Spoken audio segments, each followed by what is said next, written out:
Hey, good evening, everybody. My name is Dr. Nathan Thompson with the Wellness Way Yorkville. Happy Monday evening, guys. Welcome to our live broadcast. Thank you so much for joining us. And if you are joining us right now on YouTube or on Facebook or on Rumble, please make sure you say hello and let me know where you're watching from. I love to see where people are watching from. I know right now we have literally like Louisiana. We have from Toronto, Canada, from Texas, from the great metropolitan area of Lisbon, Illinois. That's where I'm from, the little town of Lisbon, Illinois. So awesome to see so many people that are joining us. It's really, it's a pleasure, and it's also an honor.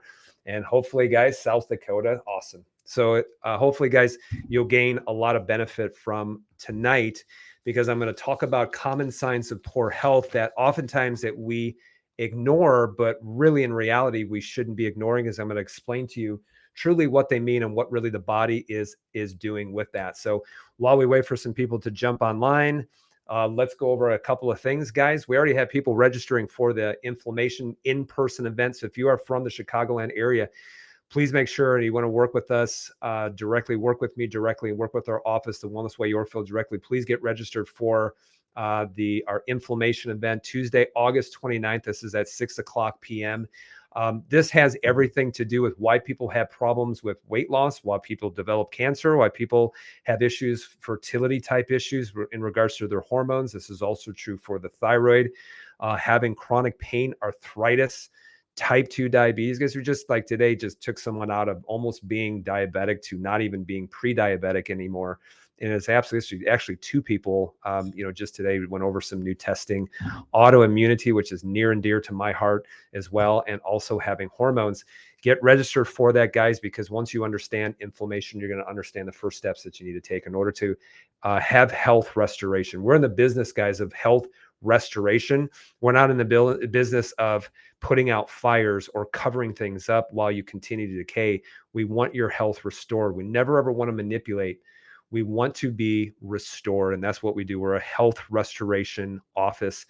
And if you are not from the Chicagoland area, and if you are within the contiguous 48 states, I know that I see people scheduling consults with me, some initial phone consults, some discovery calls.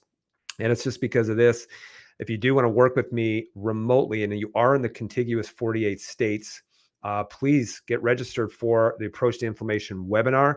You can watch that every Tuesday evening, I believe at 6:00 Central Standard Time. Or if you have an hour of your time, you can watch the on demand, which means you can watch it right then and there. And you'll see a link at the end to be able to schedule that initial discovery call. And a lot of people have done that. I'm so thankful that you guys have found the Wellness Way, that you found, me as well, because I know that we can be an answer for you when you haven't gotten any answers. And let me ask you guys a question. And I ask this question a lot, is with all that you've been through, what's your doctor's plan moving forward? And 99% of people say there is no plan other than to drug and to medicate. There is no plan, or there's just, they can't find anything wrong, but I don't feel right. And if this is you, please get registered for that inflammation talk. If you're from the Chicagoland area, or for the webinar coming up coming up every Tuesday night, which is going to be tomorrow, or on demand. And we'll figure out a way in order to either refer you to someone who can help you closer, or I can work with you remotely. So please get registered for that. And then, guys, also as well, coming up October 24th, we are like 2 months away. This right here in my hands is the I Disagree Tour. Dr. Patrick Flynn, author of the best-selling book, I Disagree. If you guys haven't read that book, it is an awesome read. Dr. Patrick's going to be in Yorkville, Illinois, at Whitetail Ridge Country Club golf course, and he is going to be delivering his I Disagree event, and that's going to be on Tuesday, October 24th, 2023. Make sure you can go to the top of the page to our link tree. You'll see the link on there to register for that event. Tickets are $15. They will go up at a certain date. So make sure, guys, this is actually way cheaper than going to a movie theater and watching Barbie, because when you leave, you will be inspired. You will have so much more knowledge, and you will also have hope. And this is actually not only for you, but this is also for your significant other. I know that a lot of you're like, I'm going to bring my husband because he'll talk some sense into him. Actually, Dr. Patrick will talk sense into your husband and also into you as well. Because once you guys understand hormones, it will be such an eye opener how hormones affect how we think. It affects our health. It affects everything. And guys, I will tell you is that hormones don't make you sick, but they'll make you feel sick. And that's the biggest difference how we deal with hormones. So make sure you get registered for that as well. And guys, again, if you are joining us, please say hello. Please let me know where you're watching from right now. And also last thing is yes, I will be doing a live next week, which is going to be August 21st. Thank you guys, especially the Instagram, because I asked the question on my Instagram stories. I said, what's a health myth that you thought was true that turned out just to be a complete myth, complete false? And probably about 50 people reached out to me and gave, their answers. Some of them were the same, but a lot of them, I was like, wow, I can't believe that people actually did believe this at one point.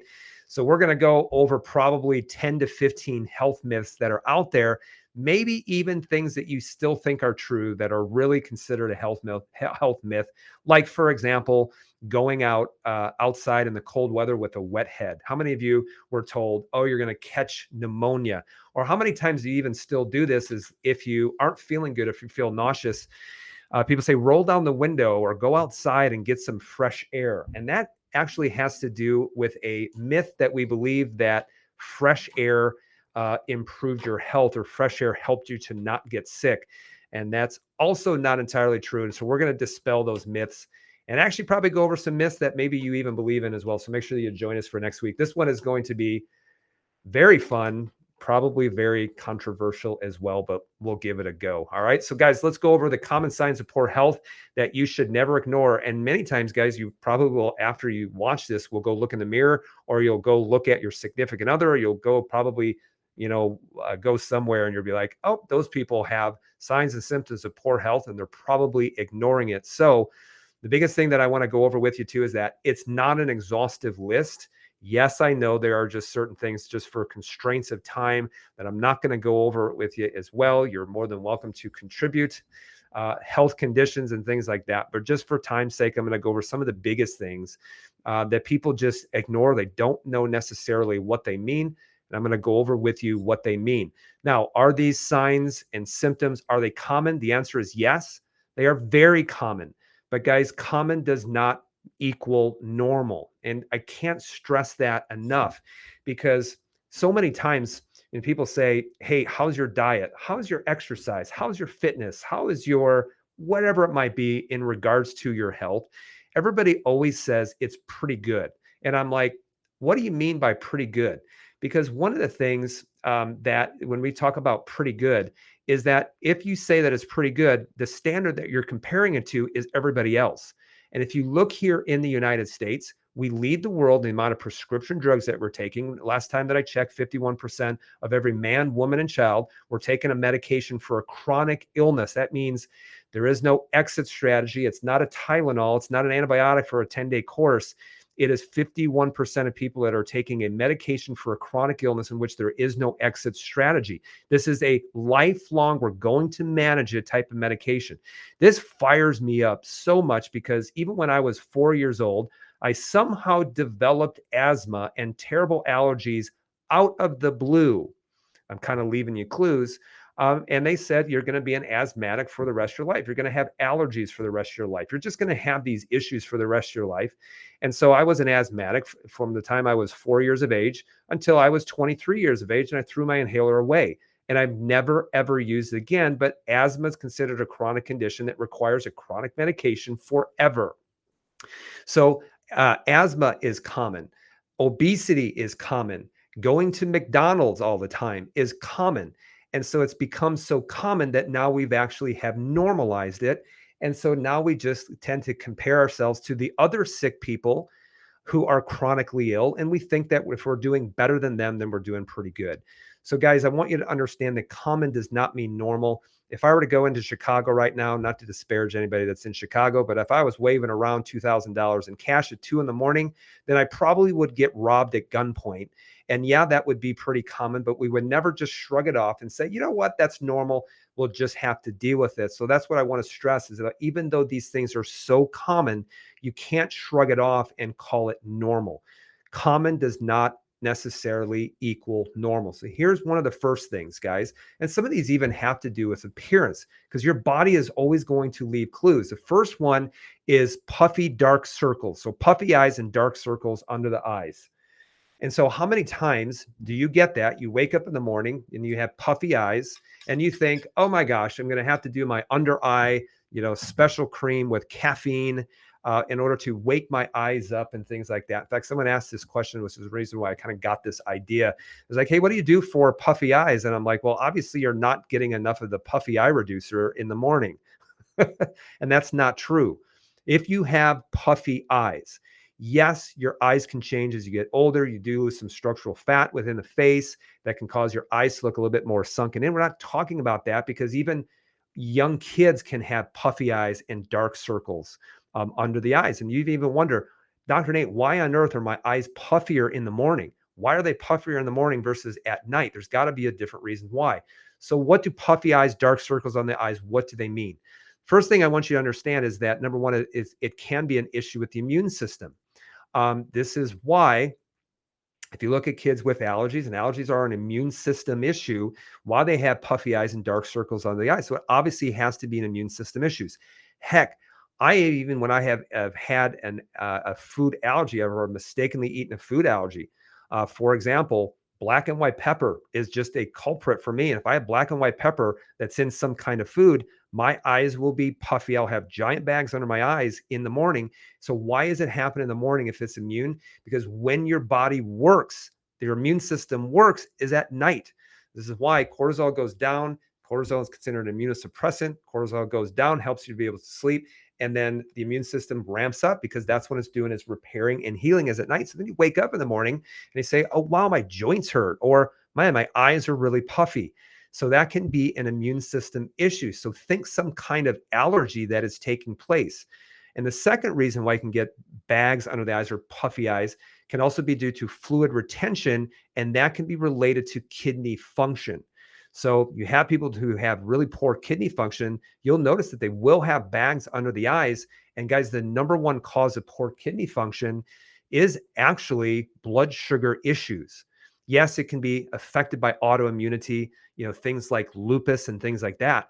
But really the biggest reason for poor kidney function has to do with blood sugar issues. And the reason why is that elevated blood sugars damage your soft tissues, called advanced glycation end stages, damages the soft tissues, and the kidneys are soft tissues. So are your joints. So is your vascular system. All of that, and so is your skin. All of this is considered an issue that can be with the kidneys. So this is why, guys, food allergy testing is very, very important. This is also why sometimes in some people stool testing is important. This is also why, even just getting a simple test looking at your filtration rate or your blood urea nitrogen, things like that, can leave clues as far as how your kidneys are functioning. But that's the reason why you have bags under your eyes. And it's not because if you're someone who needs to put that concealer on every single morning, then consider addressing the cause, because so many times we go out, we order from Amazon, or we go to a skincare store or something like that, and we're dying for the latest thing that takes no effort, that we just have to apply to our skin. And this has to do, and this is a multi-million dollar industry that promises results, but the reality is doesn't deliver. So promised results that don't deliver, and this also has to do with a lot of hair care products and things like that when it comes to hair loss as well. So moving on to the next thing, you notice we'll kind of go to the eyes and go all the way down. The next thing is going to be acne and or rosacea. And if you are someone who does have rosacea or acne, where do you go? You go to the dermatologist. Dermatologist says, oh, okay, well, you have acne. Usually one of the symptoms, or one of the things that they give for rosacea is actually can be antibiotics. And then for acne can even be a low dose antibiotic, and it even be synthetic vitamin A. And those things, you'll see it may change the skin on the surface area, but as soon as you get rid of it, those things actually come back. So you have to look deeper, especially when it comes to acne, especially when it comes to rosacea, is that it's really an issue, not with the skin. The skin is a reflection of what's happening at other barriers. So what is your body actually telling you? Is that number one, this is an immune system issue. And I want you to think of it. Whatever happens at one barrier, is probably happening at your other barriers. Dr. Nate, what do you mean by barriers? Well, that's where your immune system sits. About 85% of your immune system resides at the barriers. And by barriers, I mean it separates the internal external environments. So where does the immune system want to sit? It wants to defend the castle walls so that an infection does not become systemic. So if you look at where your immune system sits, it sits around the gastrointestinal barrier, the lung barrier. It's in the mucous membranes of the mouth and of the nose, genitourinary barrier, and yes, underneath the skin. And so this is why, guys, have you ever seen a child or even adult who has an IgE food allergy, like a peanut allergy? They consume peanuts and you'll see that their whole entire barriers start to change. That means that they eat something in which is exposed to the gastrointestinal system, but now they start having problems breathing. That's a barrier. Now they may break out in hives. That's a barrier. Now their throats begin to close. That's a barrier. And so you'll see if you are looking at a skin issue, this is an immune system issue. It is not because you don't have enough oxy-10 or benzoyl peroxide on your skin. And in fact, even doing that, trying to dry out the skin, can even make it worse. So this is an immune system issue, which is why when we start addressing the barriers and the barrier health, this is why we've seen things like eczema go away, or psoriasis start to get better, or hives start to get better. But you'll also notice that usually if people have problems with the skin, they also have problems with other barriers, which includes things like allergies or asthma and things like that. But it also can make it worse based off of hormones. So if you actually look at someone who is a teenager, like a teenage boy, well, if he has pretty sassy behavior, his barriers aren't doing very good because of the amount of junk food and the amount of bacterial issues within the gastrointestinal system, or poor gastrointestinal or hyperpermeability. And then you see they hit puberty and you see a spike of hormones like testosterone, that their testosterone goes from 150 all the way up to 900 during that time. Well, the hormone testosterone causes an increase in oil secretion, which can also collect bacteria. So if you use both of those with the immune system and a change in hormones, that can cause you see an increase with what's happening with the skin. But this is also true when it comes to women, because if you see a woman who has problems with acne, for example, then there's something happen at the barrier, number one. But number two, there usually is some kind of spike in testosterone. So this is what's interesting. And this is why women are going to be a lot more sensitive to hormone fluctuations, because quite honestly, women have thinner skin than men. Figuratively and literally. All right. So sorry, ladies, but it can be true sometimes. So they have thinner skin. And so you'll see changes with the skin when it comes to hormone fluctuations. You'll see this way more often in women than in men, because women's skin barriers tends to be a lot more thinner because of their testosterone. Testosterone will give men literally thicker skin. And I mean that literally. Okay. So don't be offended. So that's what happens when it comes to the skin. You can put things on the skin until the cows come home. And while that may help temporarily, you'll see, why does it come? Why does it go? Why on earth is this happening? And you have to look inside. You have to look at immune. You have to be able to look at your hormones. And in fact, you'll notice that acne is very common in women who have polycystic ovarian syndrome. One of the things that you see with PCOS is you're going to see very high testosterone levels in those women. And that's one of the reasons why you see them not ovulate, because of their testosterone levels, testosterone not down converting into their estrogens. So moving on to the number 3 thing, guys. And if you're watching right now, make sure you like, make sure you follow us, make sure you share this video, and also make sure, guys, where you're watching from. I get a kick out of seeing where people are watching from. I really do. So just do me a favor and do that.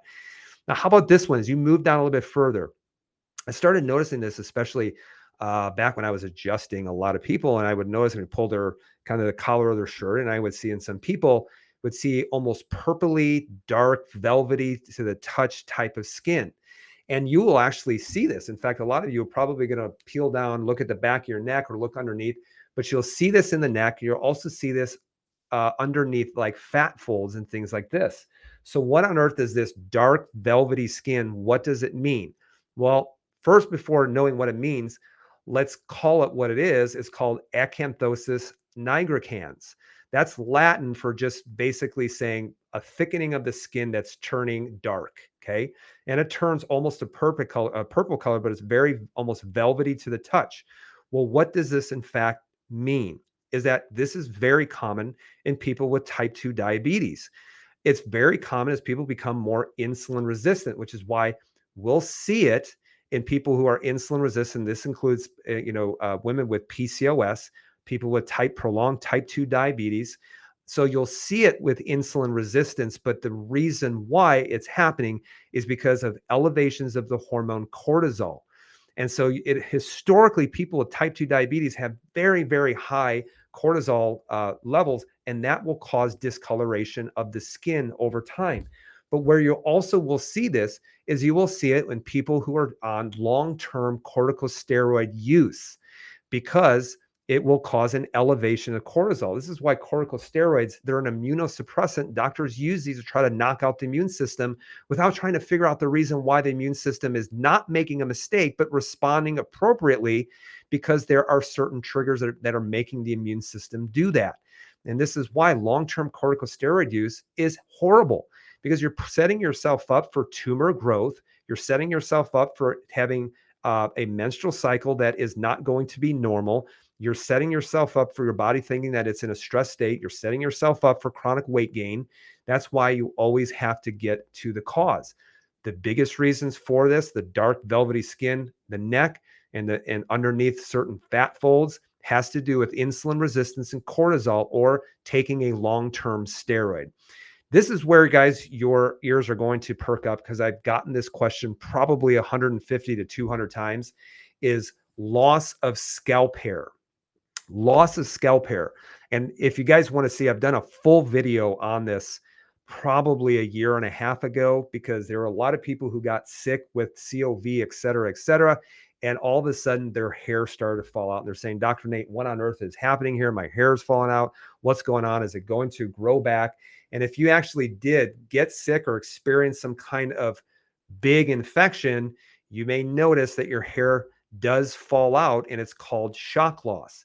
So Dr. May, why is my hair falling out, or why is it not as thick as it was before? Why is it not growing the way it's supposed to? Or why am I even experiencing male pattern baldness when I am a woman?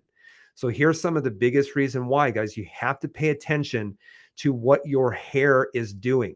So one of the first things, if you are losing hair and it's starting to come out in, clumps, go back and say, did I experience some kind of illness? And we call that, shock loss due to infection.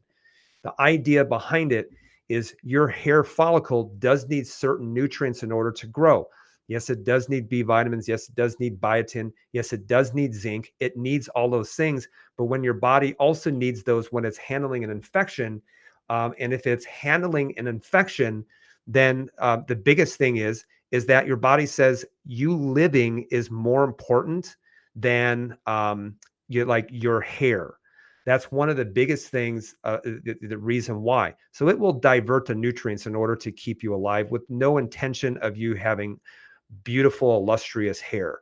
So that's the whole idea behind it. So shock loss, will it grow back? The biggest thing I would say is make sure that you're feeding your body the nutrition that it needs, like zinc and biotin, B vitamins. That's why two of the biggest things that is really good for you are things like zinc, things like liver, especially when it comes to the health of your hair.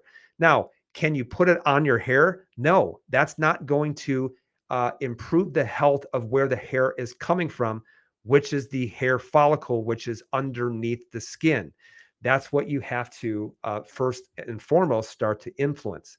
But what if you also have very slow growing hair, or what if you have brittle or thin hair? Well, that's something that's going to be a little bit different. Number one, do you have hypothyroidism? Then you can go into a discussion. Why do you have hypothyroidism? Is it an autoimmune condition? Is it a conversion issue? Is it a interference issue that's going on when it comes to things like halides, metals, and things like that? Can it be a low iron situation that's going on? Is it because of infection? Is it because of autoimmunity that you have to address? But anytime that you are seeing low thyroid output, for whatever reason it is your hair is going to grow slower, and it's not going to be coming in as good as it's supposed to. But here's another thing that you have to consider too, is you have to consider your estrogens. Now, for those of you who have been pregnant, have you ever wondered during pregnancy in which my estrogens elevated? Have you ever noticed, wow, my skin was awesome. My hair was incredible. And then after pregnancy, I started noticing that my hair returned back to normal or maybe even worse. And this has to do with declining estrogen levels. And when that happens, you'll notice that it changes after pregnancy. And so the biggest thing when it comes to that is you have to run a full thyroid and hormone panel, and in order to see. In fact, estriol is the hormone during pregnancy, and this actually can make your hair absolutely beautiful. But even after menopause, you may even notice, gosh, my hair just isn't the same that it was before. And that's because after menopause, you're going to see a pretty big decline in hormones. And yes, that's supposed to happen. It's a normal transition of life. But the other thing too is, and I'll talk specifically to women, is that also, well, doc, what if I am undergoing male pattern balding? So what if I am losing hair on the crown, or what if it's starting to thin?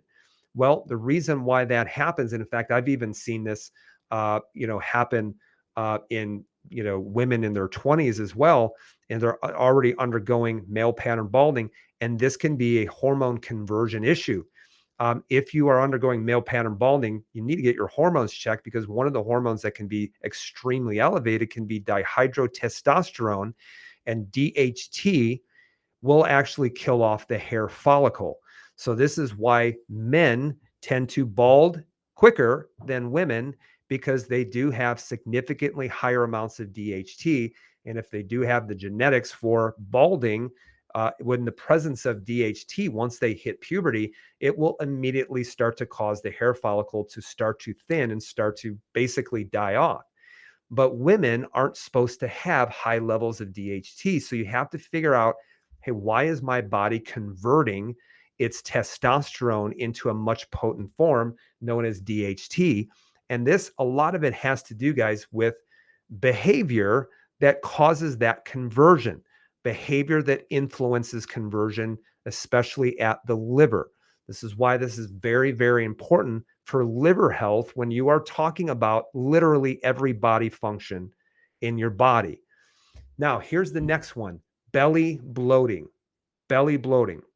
So, how many of you actually, when you eat, within a few minutes to maybe a couple of hours, you start to experience a belly bloat? In fact, sometimes they call it, I have a food belly, or I have a pregnant food belly. And we kind of laugh at that. I had experienced this years ago eating certain foods, and I would gain 10 pounds of weight, of water weight, and my belly would absolutely explode. You will also see this in like certain fitness influencers that develop a huge belly bloat, and they don't give any thought to like that is like not abnormal, and it is. So what causes the bloating of the belly? Your belly is not supposed to bloat after you eat. So if you are someone who eats your food and experiences the belly protruding, you feel like you have a lot of gas or air in there, or you tend to even retain water after you eat, well, here's the reason why. Is that number one of the biggest reasons why people will get bloating is because of low stomach acid. Low stomach acid is caused by stress, and this can be mental, it can be physical, and be chemical. That's what we talk about at the inflammation talk. But anytime that you are in a low stomach acid environment, you fail to break down your proteins. You also fail to adequately sterilize your food. And what happens is those proteins can make their way down into the small intestine. You can also be picking up some extra bacteria that don't get sterilized that can cause infection. But anytime that you don't break down your food with adequate stomach acid, is that those full proteins have the ability to leak across the barrier of the small intestine and cause an immune system reaction. And that immune system reaction can cause bloating. Well, it can also cause problems with joint pain, brain fog. It can cause water retention, swelling, things like that. But you can also get bloating too when you eat certain foods, when you have an infection. So, and this has to do with SIBO. If you guys ever heard of small intestinal bacterial overgrowth, I know people, they kind of throw around like leaky gut and SIBO, but not a lot of people can explain what it is or even know what it means. And so you can get bacteria that belong in the colon, and they can start crawling into the bottom part of the small intestine. Remember, you have 6 feet of intestine, small intestine, but they can then go into the small intestine only because there's a good environment for it. And that's where you have a small intestinal bacterial overgrowth. So what will happen is that will ferment, the food will ferment in the small intestine versus the large intestine. And the large intestine has a big diameter. So when it ferments, you don't notice that there's an increase in gas because the large intestine is so big. But when you got 6 feet of small intestine that are only about an inch in diameter, and that begins to expand, well, when you have 6 feet of it, you'll notice that your belly starts to protrude. And it can only go in one area. It can only go out. It can kind of go down. It can go up into the lungs, but it can't go back into the spine. The easiest place for it to go is to extend out, which is why you have the pregnant belly after you eat. And so this can be small intestinal bacterial overgrowth. Some people even have a yeast overgrowth as well. So you give a lot of sugar, and you'll get a lot of metabolization of those sugars from the yeast. You'll get a gas, off gassing when it metabolizes that sugar and it stays in the intestines. Now, everybody thinks they catch an infection. Everybody thinks they catch SIBO. Everybody thinks they catch yeast. The biggest thing that I will tell you is the biggest contributor to these things is low stomach acid and also not having proper gallbladder function, because it's the enzymes in the pancreas, it's the gallbladder, and it's the stomach acid that keeps those things where they belong. If you don't have adequate levels of those, then all you're doing is creating an environment where that bacteria can grow in a different environment versus staying in the large intestine. And so that's why, guys, stomach acid is so important. And so that's why we should be eating when we're not stressed. That's why we should be chewing our food 30 times. That's why when we eat, we shouldn't be on the go. We should be sitting down and chewing our food properly. That's why we should eat the food. We should smell the food. We should see the food. We should be able to cook the food. But a lot of people don't do that anymore. And we're also eating in a very high stress state on the go so much. And that's one of the biggest faults that we have when it comes to digestion. Is why so many people do have so many digestive issues that are going on. So remember, it's stress, it's immune, and immune also secondarily can be due to infection. So what about abdominal fat? You know, in our society now, we have swung in this other direction about body positivity. Probably 30 years ago, 20 years ago, you had to be skinny, and if you weren't, you would be shamed. And now it's almost where being fat is celebrated.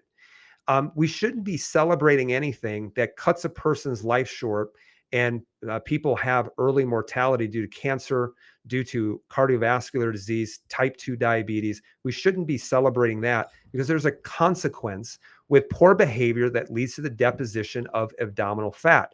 And in fact, how do you know if you have abdominal fat? Well, just reach down and see if you can grab. And if you are grabbing more than an inch, then you do have an excessive amount of abdominal fat. Now, this is actually one of the indicators of whether you have a fatty liver or not. The best way to measure or test for a fatty liver is to get an ultrasound and see, in fact, if you do have any kind of enlargement of the liver, or if you have any kind of inflammation of the liver. Because remember, the liver will get enlarged when it's inflamed. And then it has fatty infiltration, and then you're going to have scarring, and you're going to have destruction of liver cells. You're going to have the immune system move in and destroy that area of injured tissue. But one of the ways to know is if you're building it is go ahead and see if you can grab some abdominal fat. Now, yes, hormones play a role in where fat is deposited, because women typically will deposit their fat more in the butt, the hips, and in the back, only because that's where their hormones signal it to be deposited. And men typically, if they have normal testosterone levels, will typically deposit it within the abdomen. Now, if a woman is then depositing a lot of her fat in the abdomen. That can signal a changing hormone profile. You'll even notice after menopause, when a woman's estrogens go down, you'll notice that they will lose their hips, they will lose some of the breast tissue, and they will tend to put weight on in the abdomen. Men, if they are putting a lot of fat on their back, on their butt, then chances are they probably are very low in testosterone. So what does abdominal fat mean? It means this. It means fatty liver, which 2/3 of the United States actually does have a fatty liver. It includes insulin resistance. And yes, your hormone profile will influence where it is deposited. But guys, if you're building abdominal fat, if you're a person that says, wow, I do things exactly the same as I did when I was 25, but my body is changing, and chances are you're building insulin resistance. How many of you have actually not just gotten your blood sugar checked, but you have checked your A1C, but that's not enough? How many of you even checked your insulin levels? We rechecked insulin levels on just a couple of patients today. And one woman, insulin levels went from 19 down to 5. So there was a 350% drop in her insulin levels, yet her blood sugars still stayed the same under pre-diabetes or A1C, but it took 350% less insulin in order to regulate her blood sugars. So she's not insulin resistant anymore, and she's also lost an incredible amount of weight. Another woman too went from almost type 2 diabetic, not to down into not even pre-diabetic diabetes anymore. And her insulin levels dropped in half despite her blood sugars massively going down. She's also lost about 40 pounds over the last about 3 months. So fatty liver, insulin resistance, and your hormones all play a role on whether you are storing abdominal fat or not. And so this is changing. Remember, if you're insulin resistant, it's going to be a lot easier for you to be able to store fat. How about waking up at night? Oh boy, doc, I'm super healthy, but I wake up at 2 or 3 in the morning. Um, if you are waking up at 2 or 3 in the morning, it can literally only mean two things, guys. Here's the first thing. The first thing is that what wakes you up is the hormone cortisol. I know in a lot of natural health realms, they demonize cortisol. Okay. Lower your cortisol. Cortisol is bad. Guys, if you didn't have cortisol in your body, you would never be able to get out of bed. Now, people do have problems with cortisol regulation, but that's a response to bad behavior. So the two biggest things that will mess up your cortisol are going to be sugar, and it's going to be stress. Those are the biggest things that mess up your cortisol regulation. So cortisol is, when you have a cortisol awakening response, is what it's called. Cortisol will start to elevate in your body, and it's supposed to, if you have a normal circadian rhythm, it's supposed to elevate to a point where it wakes you up at about 6 o'clock in the morning.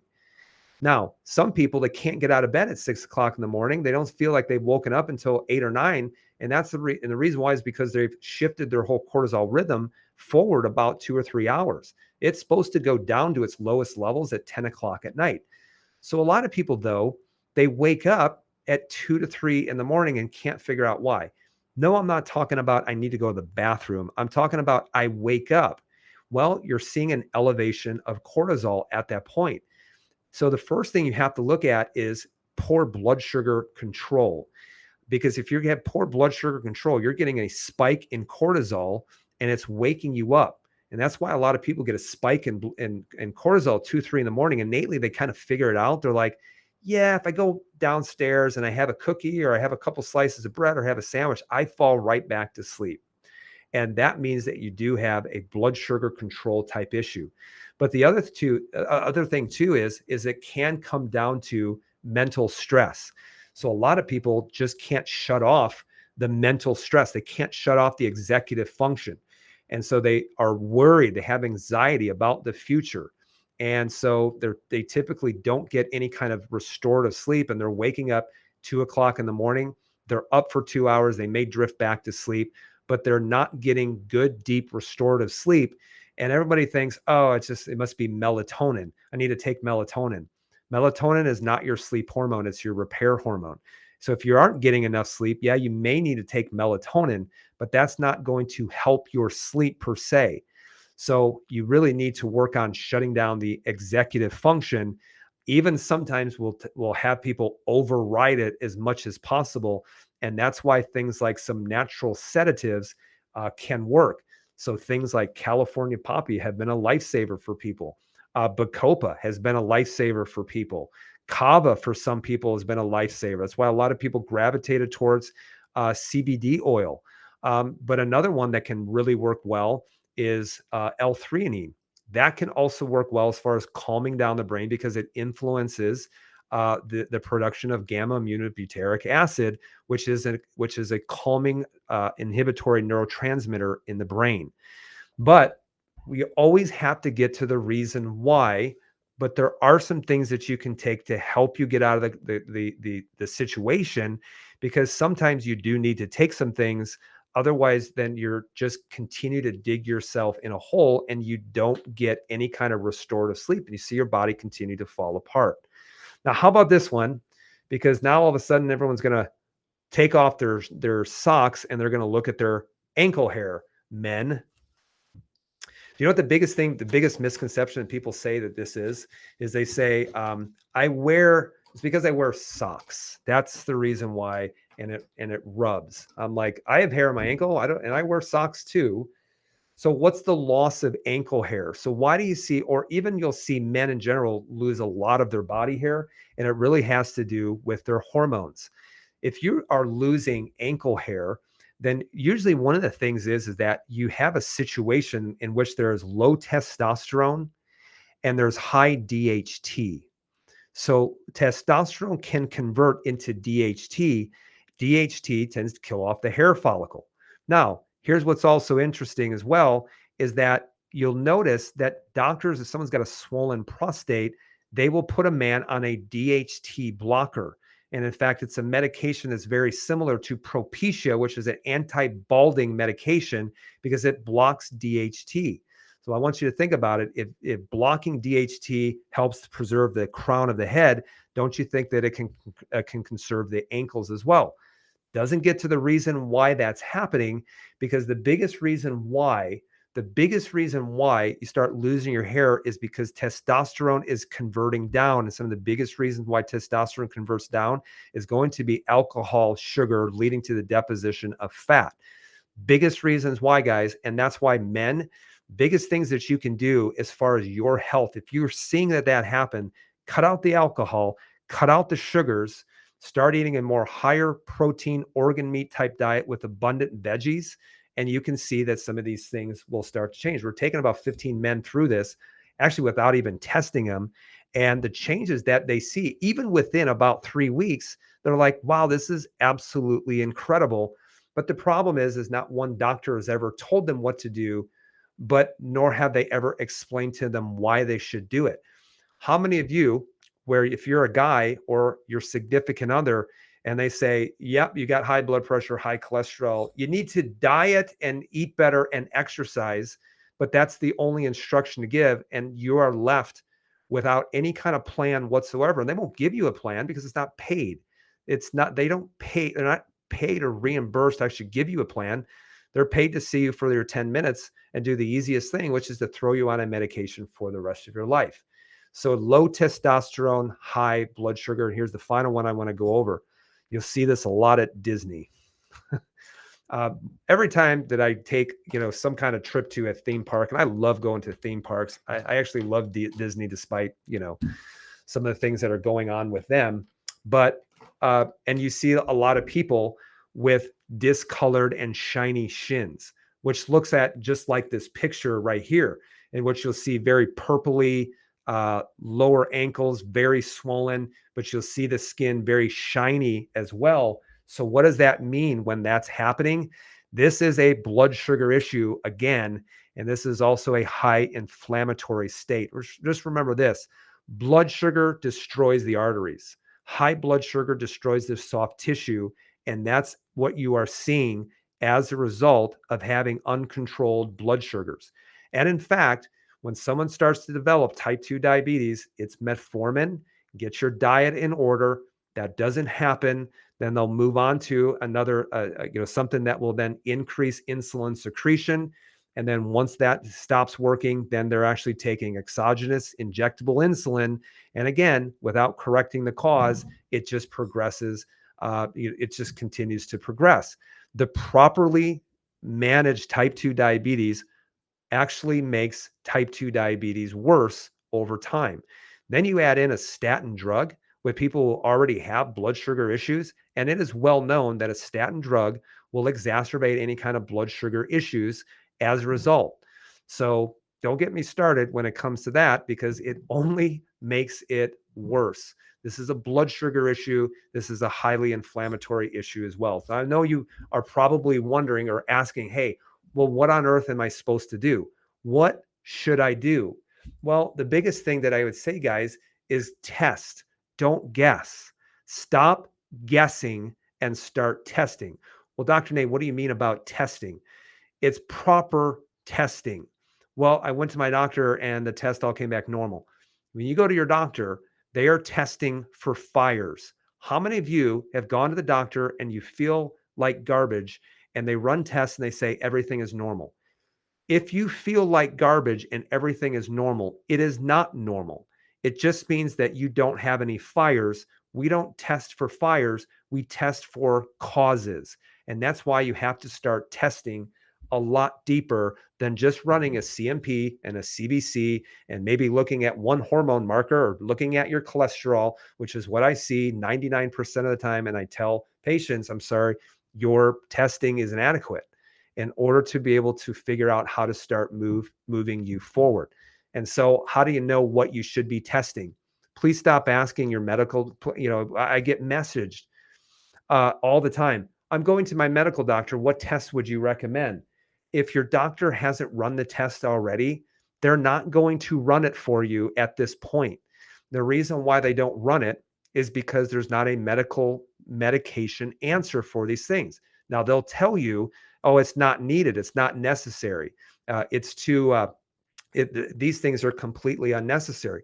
Yes, they are unnecessary when the only tool that you have is a medication. Then they are completely unnecessary. But we don't want you on more medications. We want to get to the cause and teach you how to reverse these things to restore the body back to normal, which is why they won't test for those things. And sometimes they even just kind of cover it up. They'll say, these are completely unnecessary, blah, blah, blah, which is why, guys, you have to work with a wellness way doctor. You know what, with our tests that we run, the tests that we run, they are given at our cost.